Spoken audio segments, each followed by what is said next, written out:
Hi, my name is Bernie Joyce and I'm an artist from Connemara on the west coast of Ireland.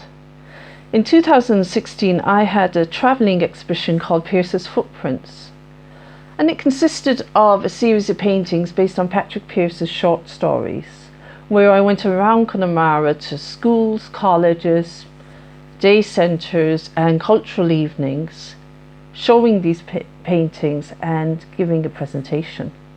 It was also part of Féile Pobal Belfediste that August and was seen in Galway City.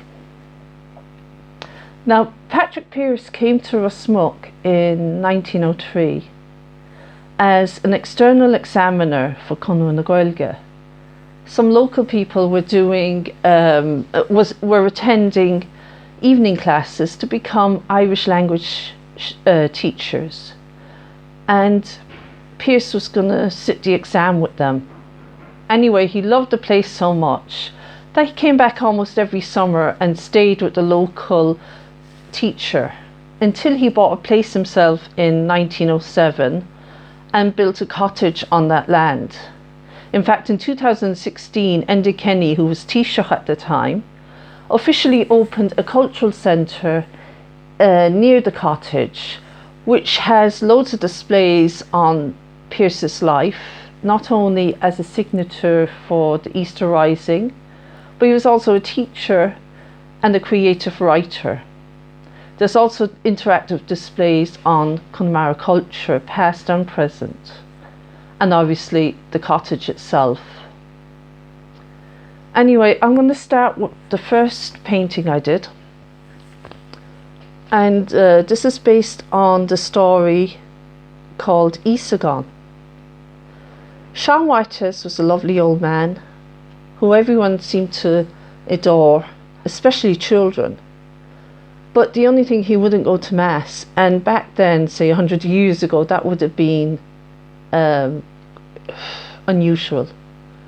And you can imagine in a small community that there'd be rumours going around that he'd made some pact with the devil up in Crooked Ave, or he had done this awful sin, and that's why he wouldn't go to mass.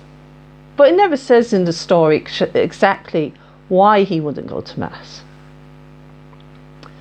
Anyway, he used to take care of the children while the parents were in church, and he enjoyed looking at them as they played. One day he noticed a young lad there, dressed in white with brown hair and the sun shining on his hair. And he didn't recognise him, so he asked one of the local lads, "Who is that young boy?" And he was told, "His name's Isagon, and he often comes and plays with us when the parents aren't around. He says he's the son of a king." The next thing, the church bell rang, and the people descended from the church down the hill, and sure enough, Isagon had disappeared.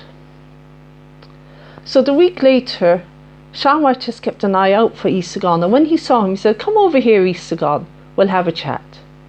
So up Isagon went onto Sean White's lap, and they spoke for a while.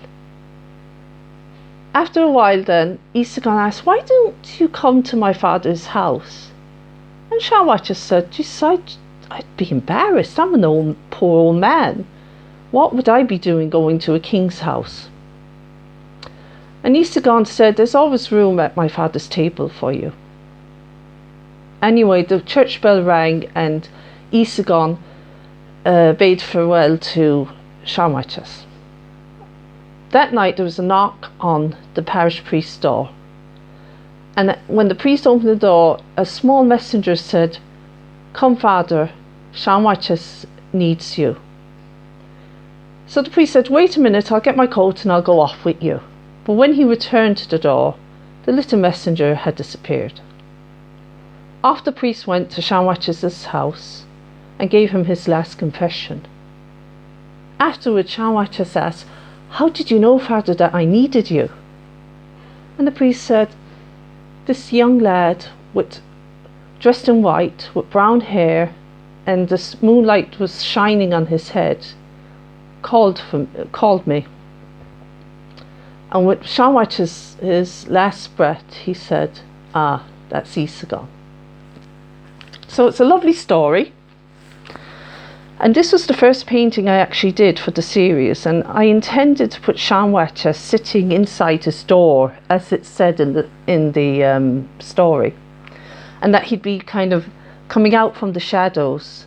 It's a technique called chiaroscuro, which Da Vinci used a lot. But once I had done the main figures, it looked perfect as it was. So that's the style I've used for most of the paintings I'm going to show you.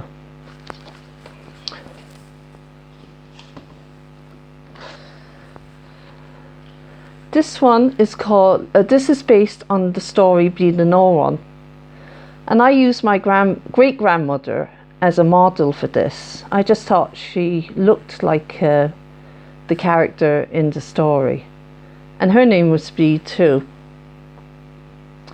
Now, Bíd an Óráin in the story was supposed to be a very good singer, and there was a feis one weekend, and everyone thought she was going to win. Unfortunately, she didn't. So she decided to go to Dublin. She actually walked all the way up there to the Oireachtas because she felt she needed to prove a point. And this is what I'm showing here in the picture. She's in front of the audience singing her song, and you can tell that this is a woman who worked hard all her life, worked mainly outside, and probably had very little education, but nevertheless she was still able to go in front of everyone with confidence and sing her song. And that's what I wanted to portray in this image. The ending of the story is that she dies. And as I used to explain to children, that people had hard lives back then, and travelling was hard. In fact, for someone like Patrick Pearse to come to Rosmuck from Dublin was quite unusual. But also for someone to have Irish from Dublin was even more wonderful. And the local people trusted him because of that. And he got to know them very well, and he used them in his stories. In fact, Bíd an Óráin was actually a real person. I met one of her descendants in Ballinrobe a few years ago, who told me that she did actually win at the Oireachtas. And she was in Yachten, I think, or she married in Yachten. So it's just a good example of how Patrick Pearse was inspired by the local people of Connemara. Now this one is called An Mothair, the Mother. Now Pearse did write a poem called The Mother, but he also wrote a short story. And it's about a young woman who was married for a little while, but couldn't get pregnant, and she was told if she left a candle at the window, St. Stephen's night, that the Virgin Mary would come to her and she could ask whatever she wanted. So she asked, could she have a child, and it came true in the story. So in this picture I'm actually showing her once she is pregnant, and she has a candle in the window, and she's, I suppose, thinking back to the night the Virgin Mary came to visit her. And what I like about this picture is there's a certain atmosphere about it. And when I was putting the frame of the picture, frame of the window in the picture, it kind of looked like a cross, reminiscent of Christ, and I suppose of Patrick Pearse in a way. Very symbolic, I thought. But yeah, it's one of my favourite images.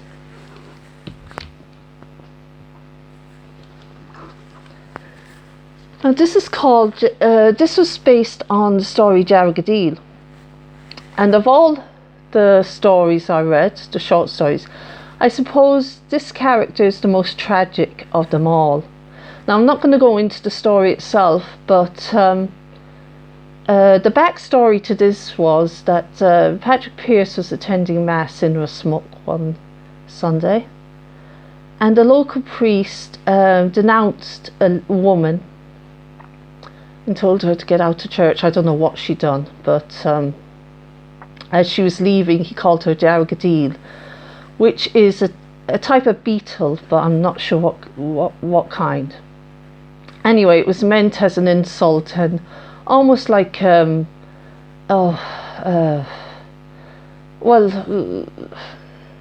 I don't know, like there was some kind of curse put on her. And I kind of felt sorry for, when I heard that story, I kind of felt sorry for the character, because she wasn't really treated very nicely in the story either.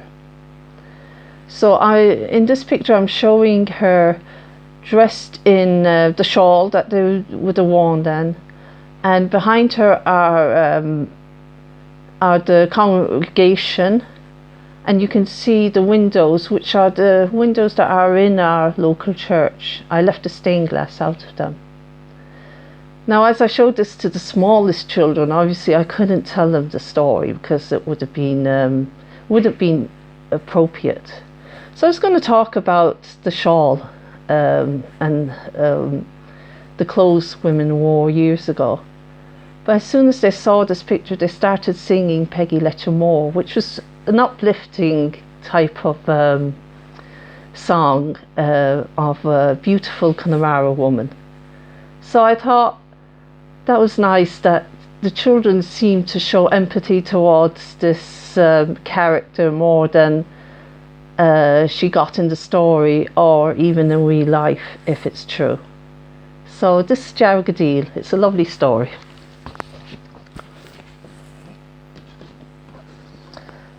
This is my favourite story of all. It's called Baidibja, and it's about a little girl. She's not even school age, so I would say she'd be around 3. And she gets a doll from her parents, which was an unusual thing back then, because Connemara was very poor over 100 years ago. So having dolls or getting any type of toys would have been kind of unheard of. They would, Anyway, she gets this lovely little doll who has no hair or clothes, but she loves the doll, and she calls her Baidibja, or Barbara. And she takes the doll outside. Everywhere she goes, the doll is with her, and she plays with her all the time, and even sleeps with the doll. Until she receives a better doll that has hair and clothes and stuff. And Baidibja is forsaken and left on top of the dresser, until one day, when Brídín, the little girl, falls asleep near the fire, and she's about to fall into the fire. Her parents are outside working, when Baidibja, the doll, sees this and throws herself off the dresser to make a noise that would rescue her. Anyway, her parents come in and save Brídín. Afterwards, Brídín thinks, Baidibja died, so she gives her a little funeral.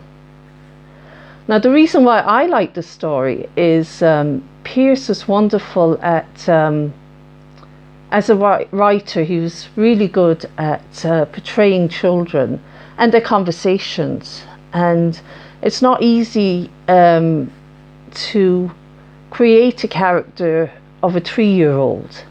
And he did it with such ease, and she was beautiful in this character called Brídín. I mean, she was lovely and just a wonderful joy to read.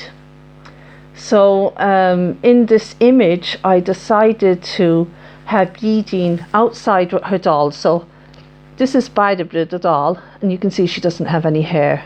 And this is Brídín, her hair. So you're seeing her from her back. And her hair is almost mingling with the vegetation or the natural environment around her. And in a way, it's supposed to be symbolic of Brídín's character as being so natural and just a charm, and it's a lovely story, fabulous.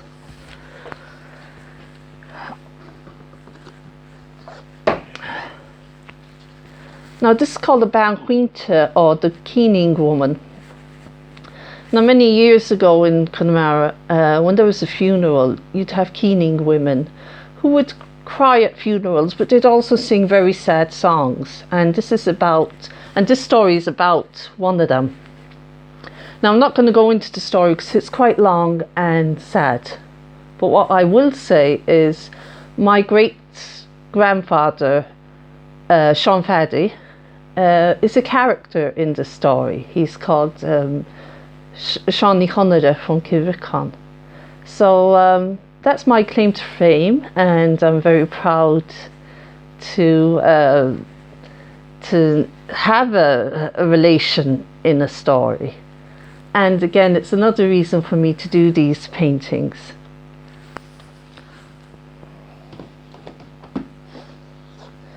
Now, this is called The Priest. And what it was, there was this young lad who, when he'd come home from school every evening, he'd go back in his room and dress up like a priest and pretend to be serving mass. Now his mother was very religious, and she was afraid it might be a sin. So she asked the priest to come around one day and needed advice. But the priest said it was fine, that there was nothing wrong with it, you know. So that evening she kind of dreamt that her son might become a priest when he grows up. And as I was telling the children, that would have been a big thing back then, you know, that like it would have been a badge of honour for any family to have a priest in their family, or a nun for that matter. It's said that Pearse himself was very religious, and he saw that religion would play a part in the new state once it was formed. So that's The Priest. And this is called The Gardaí, or The Thief. And it's about a young lad called, I think his name was Anthony, and he stole the teacher's daughter's doll to give to his own sister Eveline, who was sick in bed. And he felt guilty about this, and he often would see the teacher's daughter and thought she looked sad, but he couldn't give the doll back to her because Eveline, his sister, was getting better. Anyway, one day the teacher's wife and daughter came to visit Eveline, and Anthony thought that he was caught and he was going to get into trouble. And even though the teacher's daughter saw the doll, she never said anything about it. She actually told Eveline that she'd give her a doll's house to go with the doll if she wanted it. Afterwards, Anthony asked the teacher's daughter, why didn't you tell people that I stole the doll? And the girl was so kind-hearted, she said, no, I wouldn't do that. So this is Anthony actually going to confession afterwards, to confess his sin for stealing the doll. And back then confession boxes were kind of dark, and they'd have slots where the priest would be on the other side, and they were kind of a bit scary too, so I'm kind of glad they're gone, you know. So yeah, so that's the Gardaí. And again, I'd say Pearse was very good at children's conversations. So the conversation he was having with his friends after school before he stole the doll is well worth reading.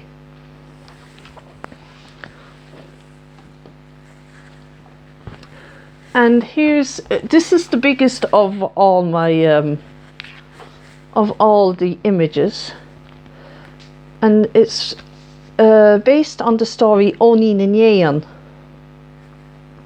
The reason I made it this big is because the swallow has been adapted by people in Rossmook as their symbol.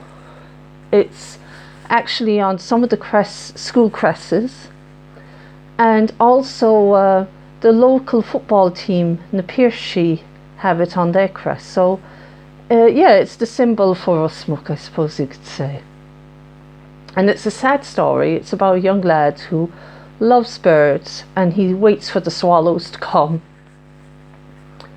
And eventually he dies, and he leaves his mom to go with the swallows to the land of eternal sunshine.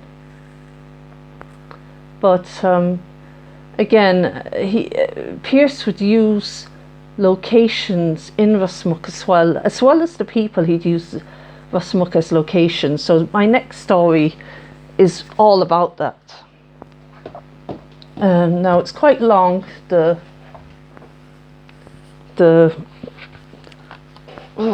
pictures. Hold on, I'll just try and get this. So as you can see, oh, have I got the wrong way? Oh, it's this way. 1 minute now.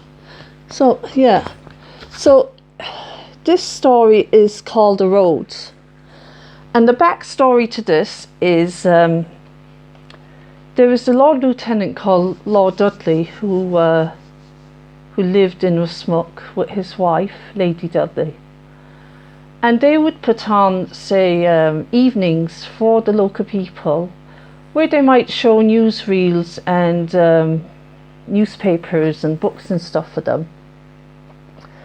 And Pearse did not like that. He thought that there should be more emphasis on the Irish culture instead of the English culture.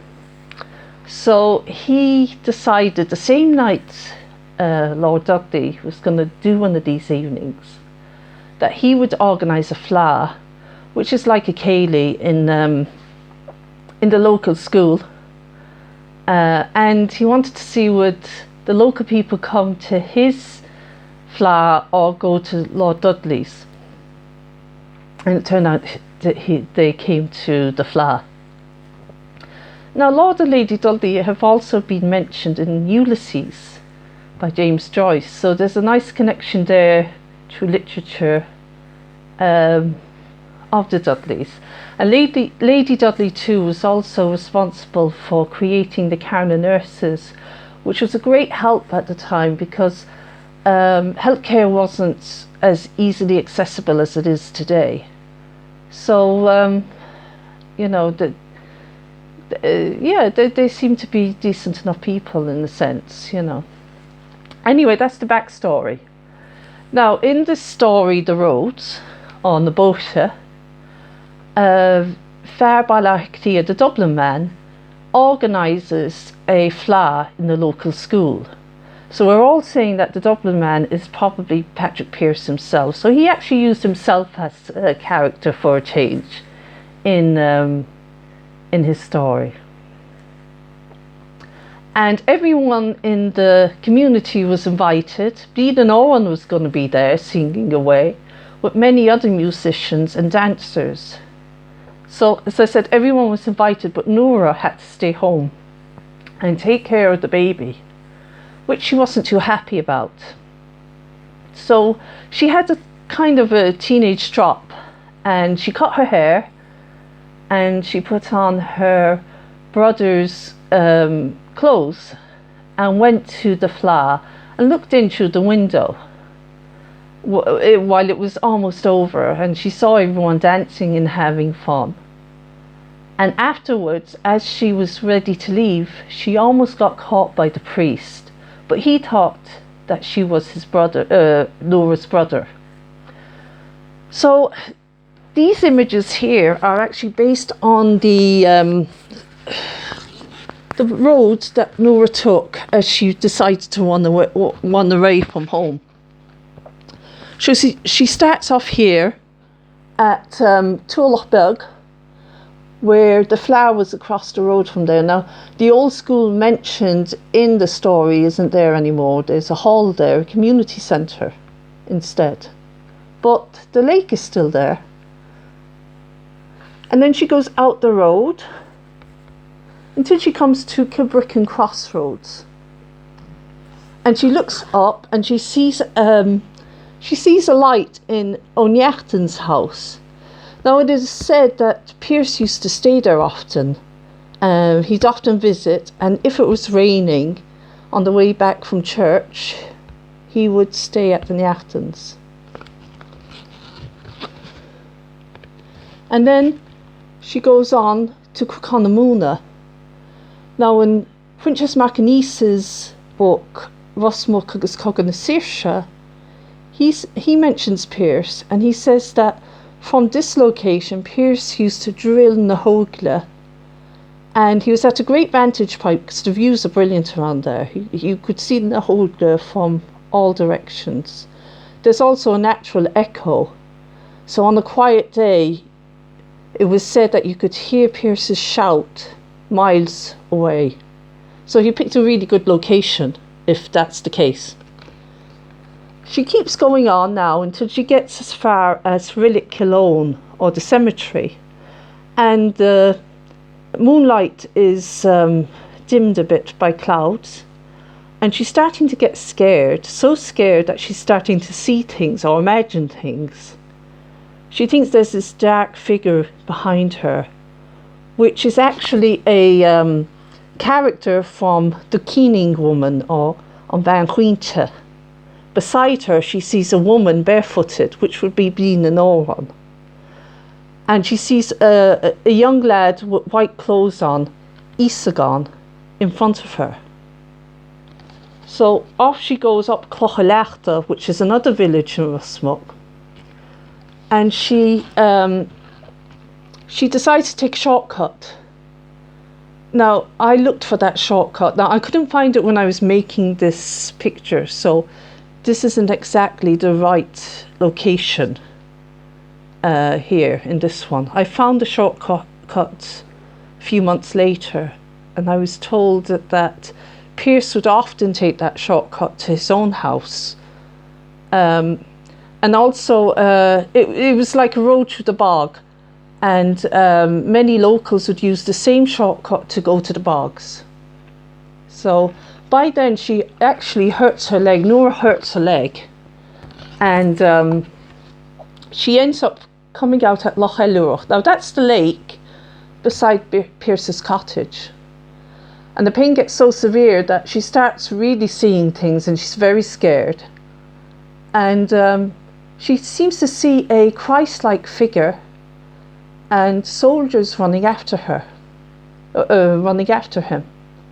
Now this could be symbolic in Pearse's writing, because he did by that stage mention in the Clive Solace that maybe the only way to serve your country would be to pay the ultimate price. So there is a lot of symbolism in this story. Now the end of the story is that Nora's father finds her and takes her home, and after a month she feels a lot better, and she sees the error of her ways, and she promises not to do that again. So again, I used, apart from one, well, they're all from Rosmuc. All the images here are of Rosmuc, but they're all the locations mentioned in the book, apart from one, that was the shortcut, and I only found that a while afterwards. And I didn't have to change much. I mean, I left out the electric poles, and there's a few extra houses there that wasn't there 100 years ago. But on the whole, Rosmuc hasn't changed too much. It's the same scenery, same road, same cemetery and stone walls, and probably the same trees as well. So this is a good example of Pearse being inspired by Connemara, by the location itself. And I'm going to finish with these small little canvases. And again, he actually used the village names in Rosmuc. Sorry. The village names in Rosmuc in his stories. And I decided to paint the border stones to these villages. Now, these stones are dotted all around Connemara, and a lot of them have the old Irish writing, which I would tell the children they didn't use H back then. They used to use a punk just before where the H would be. So a punk on top, see, like there you'll see the C and there's a dot on top of it, and that's supposed to represent H after C. And I made like small canvases like this many years ago, which I called Wild Atlantic Villages, and they were made to order. People could send me their border stone of their village, and I would paint it. And some of them went around the world. A few went to Connecticut and Austria. I think somewhere in Spain. It's been a while. So by the end of the year then, halfway through the year, I was asked many times by people, could they buy these paintings? And I decided to make a book, so to accompany the exhibition. And it has all the paintings in there. So you'll see the Norns there, and they're roughly the same size as the originals, apart from only Linnean. So there's not much in the difference. So kind of the idea was, if you wanted to put a frame on it, you could take it out of the book and put a frame on it. And this is sold in the Cultural Centre at Pearse's Cottage, and also in the local shop Tiwala in Rossmock. Now, all the stories I mentioned, or most of them, are in this book, Patrick Pearse, and it's really lovely. It's a great book to have, and I feel very privileged that Pearse wrote about our community, and he writes it in the Connemara Irish and the Rossmock Irish, and it's just lovely. It really is. I grew up with these stories, so I'm really proud of them. And this was all kind of part of the Celtic revival that was going on at the time. Like there was William Butler Yeats, and he'd write about old Celtic warriors like Cuchulainn and them. And his brother Jack would paint Irish landscapes. So would Paul Henry. He came to Killary Harbour near Leanon to paint. And in fact, it was his paintings that caught the imagination of tourists to come to Connemara, with the thatched cottages and the open sea and the launching of the Curragh, all that kind of thing. John Millington Synge as well. He spent time around Connemara, but mostly in the Aran Islands, and I personally think that his prose are his best work, because it depicts the people of Connemara and the Aran Islanders particularly, and he has an empathy for them. Slightly romantic, but on the whole he does show how harsh life could be for them, but how they had an interesting good life too. He also wrote about people down in Kerry and in Kildare, so it's a historical piece as well as cultural. And then there was Henry Clark, who did stained glass. Some of his work can be seen, I think it can be seen on the Aran Islands, but also in the church in Spiddal. And again, he, like Pearse, would put the surrounding areas into his work. Like you'll see like little scallops and seaweed, and I suppose the Connemara coastline in his work. So where there might be a picture of Christ depicted, he might be standing actually on the coastline, Connemara coastline. So again, it was also a way of just, for the Celtic Revival, it was a way of emphasising Irish culture. It was kind of an exciting time for Ireland. It was just the beginning of stuff, and you know, it was idealistic, but at the same time, like the Abbey opened, so it did actually boost our culture in a way. Anyway, I hope you enjoyed this presentation, and you know, stay safe and wash your hands. Thank you.